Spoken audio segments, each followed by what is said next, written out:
চাকরি সম্পর্কে যে কোনো তথ্য সবার আগে পেতে চ্যানেলটি সাবস্ক্রাইব করে পাশে থাকুন। সম্পূর্ণ ভিডিও জুড়ে থাকবে কারারোগ কী, পরীক্ষার্থীরা কীভাবে লিখিত পরীক্ষা উত্তীর্ণ হতে পারবেন, কিছু টিপস দেব। এই টিপসগুলো আপনাদের খুবই প্রয়োজন আমি মনে করি। মূল কথা যাওয়ার আগে ছোট্ট একটি কথা শেয়ার করি। আপনি যদি কারারক্ষী ও মহিলা কারারক্ষী পরীক্ষার্থী হয়ে থাকেন, আপনাদের জন্য অনেক যাচাই বাছাই করে গুরুত্বপূর্ণ সাজেশন তৈরি করা হয়েছে।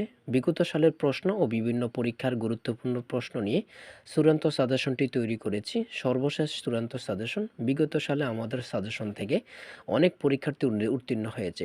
যদি আপনি উত্তীর্ণ হতে চান, আমাদের সাজেশনটি আপনার জন্য যথেষ্ট হবে। অধ্যায়ভিত্তিক সাজেশন, কোনো এলোমেলো প্রশ্ন নেই। আপনারা অনেকের কাছ থেকে সাজেশন নিচ্ছেন 200, 300, 400 পেজের। এত বড় সাজেশন দেখে আপনাদের মাথা গুলিয়ে যাচ্ছে, পড়তে ইচ্ছা করে না। শুধু তাদের জন্য আমাদের এই চূড়ান্ত সাজেশনটি সর্বশেষ প্রস্তুতির জন্য। তাই চূড়ান্ত সাজেশনটি নিতে স্ক্রিনে দেওয়া হোয়াটসঅ্যাপ নাম্বারে মেসেজ করে বলুন যে ভাই আপনাদের এই চূড়ান্ত সাজেশনটি প্রয়োজন। সাথে সাথে সাজেশন পেয়ে যাবেন। সাজেশনের মূল্য 50 টাকা। মূল কথায় চলে আসি। দেখেন, মূল কথায় চলে আসলাম। আপনারা পরীক্ষা দিতে যাওয়ার সময় শুধু এডমিট কার্ড এবং একটি কলম নিলে যথেষ্ট, আর কোনো কিছু প্রয়োজন নেই। পরীক্ষাটি এমসিকিউ পদ্ধতিতে অনুষ্ঠিত হবে। 35টি এমসিকিউ থাকবে, প্রত্যেকটি এমসিকিউর মান 2। 35 দুগুণে 70 মার্কে পরীক্ষা অনুষ্ঠিত হবে। এখন আমি বলি, 2টি প্রশ্ন সঠিক হলে আপনারা পাবেন 4 এবং একটি প্রশ্ন ভুল হলে আপনার কাছ থেকে কেটে নেওয়া হবে 0.5। অর্থাৎ একটি প্রশ্ন সঠিক করলে পাবেন 2, একটি প্রশ্ন ভুল করলে আপনার কাছ থেকে কেটে নেওয়া হবে 0.5। 2টি প্রশ্ন সঠিক করলে পেয়ে যাবেন 4 এবং 2টি প্রশ্ন ভুল করলে আপনার কাছ থেকে কেটে নেওয়া হবে 0.1। A to Z জানিয়ে দিচ্ছি, আবার জানাচ্ছি। মনে করেন আপনারা কি আন্দাজে এখন থাকবেন কিনা।